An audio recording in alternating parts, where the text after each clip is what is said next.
واتل عليهم نبأ ابني آدم بالحق إذ قربا قربانا فتقبل من أحدهما ولم يتقبل من الآخر قال إنما يتقبل الله من المتقين. وقال إني ذاهب إلى ربي سيهدين رب هب لي من الصالحين فبشرناه بغلام حليم فلما بلغ معه السعي قال يا بني إني أرى في المنام أني أذبحك فانظر ماذا ترى قال يا أبت افعل ما تؤمر ستجدني إن شاء الله من الصابرين. فلما أسلما وتله للجبين وناديناه أن يا إبراهيم قد صدقت الرؤيا إنا كذلك نجزي المحسنين وفديناه بذبح عظيم إن هذا لهو البلاء المبين وفديناه بذبح عظيم وتركنا عليه في الآخرين سلام على إبراهيم إنا كذلك نجزي المحسنين.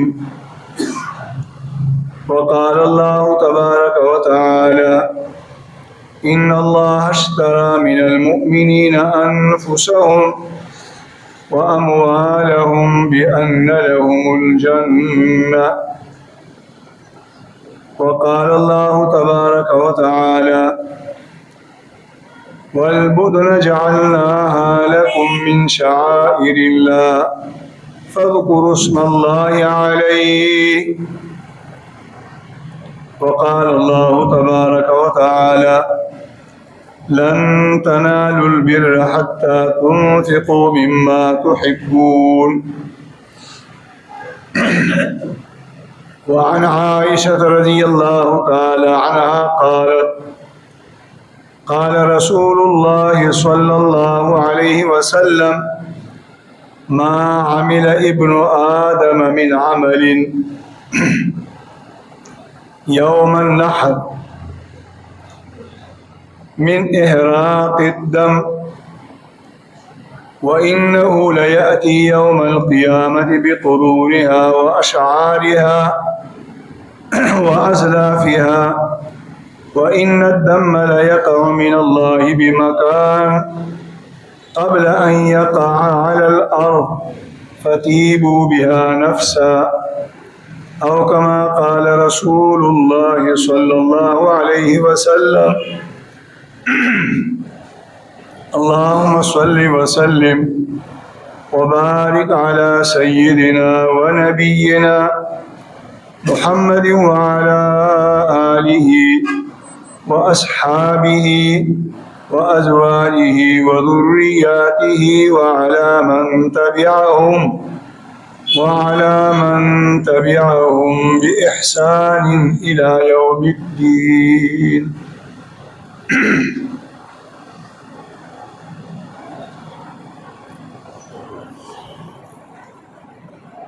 زمون استاسو او الله جل جلاله هر بندا جان او مال دا دوار دا الله دي دا هر انسان او دا هر بندا جان دا هم دا الله دي او دا هر بندا دا هر مسلمان مال دا هم دا الله دي.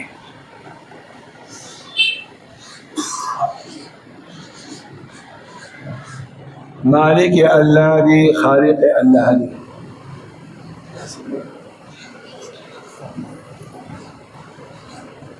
او بیا د الله جل جلاله دا رحم دی، دا فضل او دا کرم دی خپل بنده باندې. قرآن کې الله جل جلاله فرمایي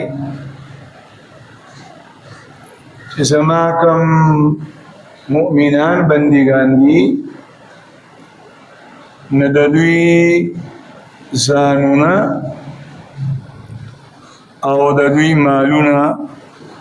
ما د دوی نه په بیه اخیستي، یعنی خپل څیز چې د هغې خالق هم الله دی مالک هم الله دی، الله وایي ما دا خپل څیز د بنده نه په بیه اخیستی دی.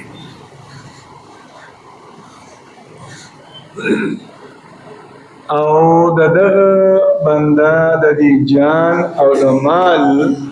قیمت څه شی دی؟ بأن لهم الجنة. ان الله یقینا الله پاک اشترى فبيع اغشتي من المؤمنين المؤمنان بندگاننا انفسهم دبي زاننا واموالهم ابدي مالنا او قيمته ولا سمو قرر كنيني بأن لهم الجنة.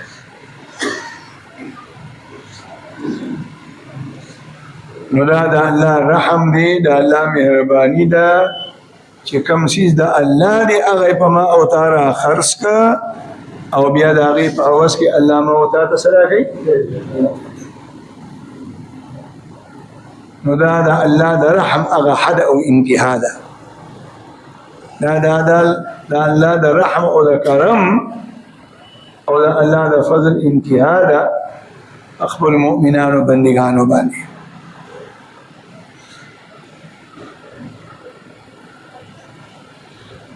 نو چې د هر بنده او د هر مسلمان ځان او د هغه مال د الله دی، بیا چې الله په کوم ځای کې د ځان د ورکولو حکم کوي بنده به ځان ورکوي، او کوم ځای کې چې الله بنده ته د مال د ورکولو حکم کوي بیا به الله بنده به مال ورکوي. او چې کوم ځای کې الله جل جلاله د مال او د ځان د دوارو د ورکړې حکم وکړي هلته به بنده دواړه ورکړي او په خوشحالۍ به یې ورکړي. احسان به نه جدراوي، اثباتنه به نه کوي،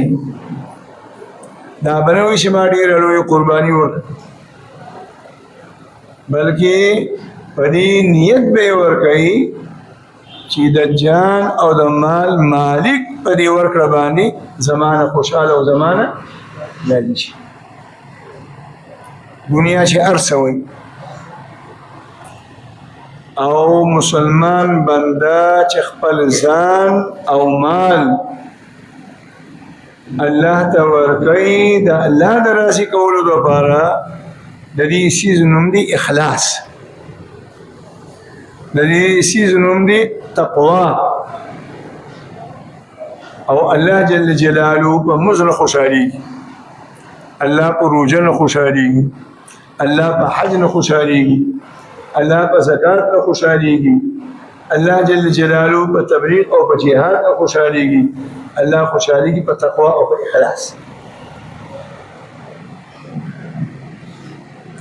یو سړی 1000 رکعاته کوي اخلاص پکې نشته، الله پې نه راضي کېږي.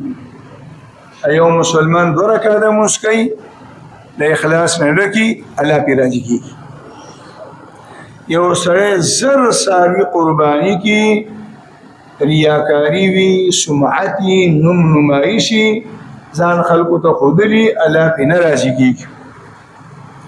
او یو سړی یو څاروي والي او په مینه یې والي او په مینه یې وساتي محبت ورسره قائم کی او بیا د الله د رضا لپاره قرباني کی. الله جل جلاله د دې یو بندنا د یو سړي د قرباني دومره راضي کېږي چې د هغه بل ریاکار نه په سر باندې ونه راځي.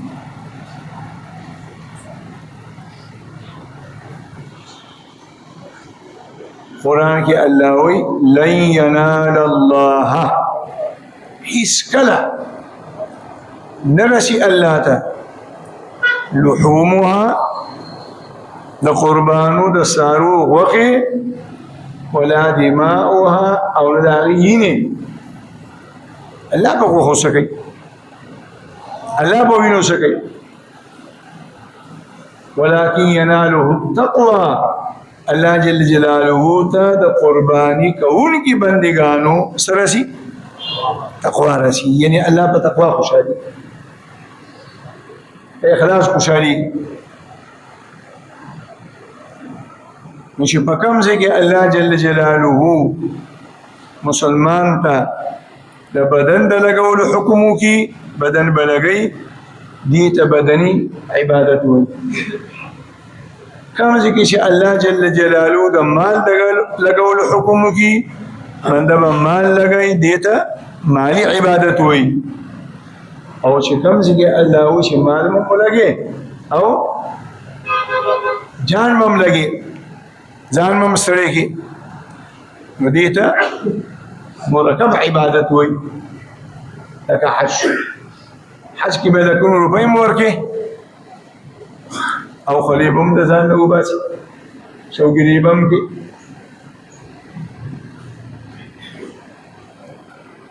پیدل به مزرې هم کې، سپور ایستلی به هم د خلکو اوري، سفارشونه به هم کې.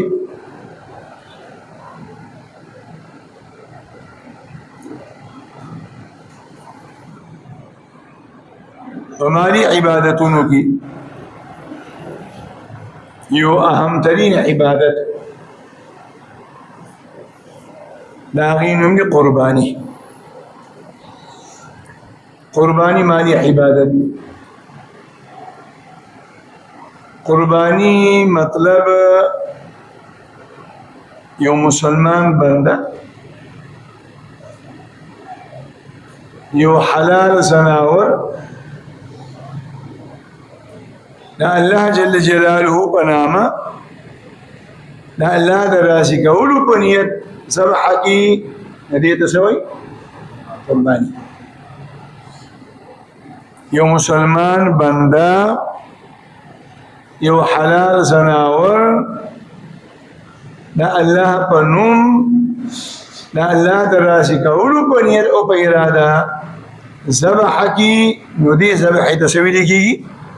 قرباني. او دغه قرباني د آدم علیه السلام د زمانې نه شروع شوې ده. د آدم علیه السلام اولنی دوه زامن د یو زوی نوم یې حابیل او د بل زوی نوم یې قابیل. دواړو قرباني وکړه. حابیل هغه ګډ قرباني کړ او قابیل غله راوړله او هغه د الله په نوم باندې صدقه کړه.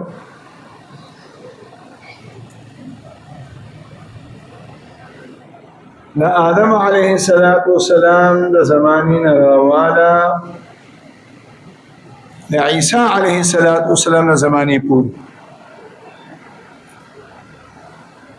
د تمام انبیاء کرامو په امتونو کې به چې قرباني کېده،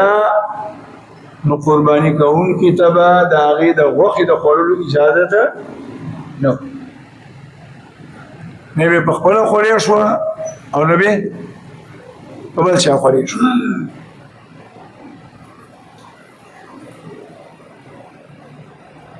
د آدم علیه السلام د زمانې نه راواله د عیسی علیه السلام د زمانې پورې د هر نبی او د هر رسول په زمانه کې به چې جهاد وشو او مال غنیمت به ترلاسه کړی شو نو د دغه مال غنیمت د استعمال اجازه بچا ده نو یو دویمه ده چې د چا قرباني قبول شوه د چا نشوه قبوله د چا جهاد قبول شو او د چا جهاد نشو قبول دنیا کې به پته ولګي چې د چا به قبول شو هغه به د الله شکر ادا او نعوذ بالله چې د چا قرباني او جهاد به نشي قبوله نو معاشره کې به هغه رسوا شي شرمنده بشي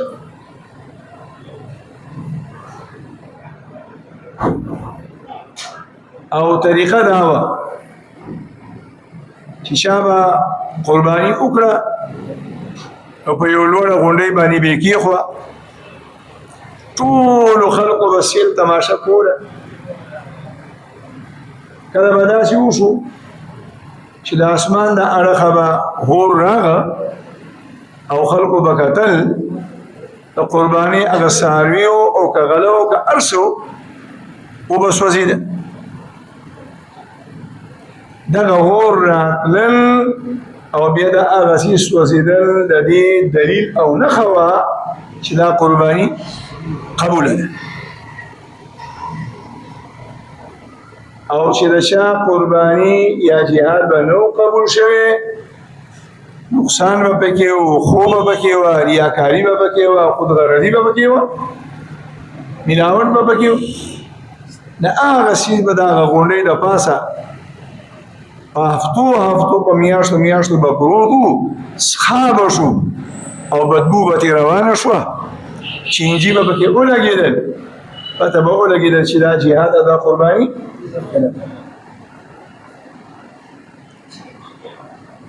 د محمد رسول الله صلی الله علیه وسلم د برکته د دې امت سره الله دا د رحم او د کرم معامله وکړله چې الله پاک په دې دنیا کې د خپل پیغمبر امتی نه رسوا هر سړی لګیا دی حجونه کوي عمرې کوي زکاتونه ورکوي قربانیانې ورکوي اعمال کوي خو شاته دا پته نه لګي چې د چا عمل قبول دی او د چا نه دی قبول معامله د الله سره بنده به عمل هم کوي او په اخلاص سره به کوي او د الله د رضا دپاره به کوي او بیا به الله ته سوال زاري هم کوي چې الله شي که قبول کړي ځکه اوس مې درته وویل چې مال د چا دی د الله دی او جان د چا دی د الله دی نو ما و تاسو قرباني ورکړه خو د الله شي چې د الله شی دی او ما قربانی کا صدقه می کا نو الله ته بزاری نه کوم چې قبول کړي اما خبرو او ورځ نه دو ورځې نه درې ورځې نه تر څو پورې دي چې په بدن کې سایي الله ته سوال جاری کړي چې زما د ژوندۍ اعمال قبول کا زما د ژوندۍ اعمال قبول کا نو خبرې مې درته مخکې کړې وي یو دا چې ګناهونه کېدل دا دومره د خطرې خبره نه ده ګناه به خامخا کېږي خطرناکه خبره دا ده چې یو مسلمان د دنیا نه لاړ شي او د ګناهونو دا ګن د ځان سره قبر ته ویسي او قبر نعوذ بالله د ځان دپاره ډیران جوړ د ګناهونو د ګن نه یې ډک الله وایي زما بنده ته ما د مور د خېټې نه دنیا ته پاک لېږلی صفا سوتره مې لګلې هیڅ قسمه ګناه درکې نه وه او زه دا درنه غواړم چې بیا ته کله زما د ځمکې د خېټې ته راځې نو څه راځه پاک راځه ګنده مه راځه بدبودار مه راځه او که ته وایې چې یا الله څنګه به پاک درځم شیطان دې را باندې مسلط کړی دي خواهشات دې را باندې مسلط کړي دي نفس دې را باندې مسلط کړی دی نو ځان به څنګه پاک الله وایي چې دا هر څه مې کړي دي شیطان هم در باندې مسلط دي نفس هم مسلط دي خواهشات هم مسلط دي خو ما خو تا ته یو هتیار درکړی دی که او هغه هتیار هغه د توبې او د استغفار دی توبه وباسه استغفار وایا او په صدق دل سره وایا شیطان به در باندې ګناهونه کوي زه به درته بخم نفس به دې ګناهونه کوي ورته زه به درته بخم نو اصل شی دا دی چې مسلمان په زړه کې د ګناه احساس پیدا شي او دې دا ګناه وګڼي چې دا ما څه کړي دي او دا زه څه کوم لګیا یم او دا زه چېرته روان یم څنګه ور روان یم خپله سپینه جامه باندې خو یو داغ نه پرېږدم او دا سپین بدن مې د ګناهونو نه ډکړی دا مې په ګناهونو ګنده کړی او تک ټول الله طرف ته ور روان یم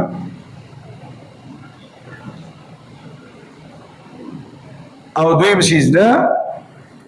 چې اعمال کول دومره غټه خبره نه ده د ټولې دنیا خلک اعمال کوي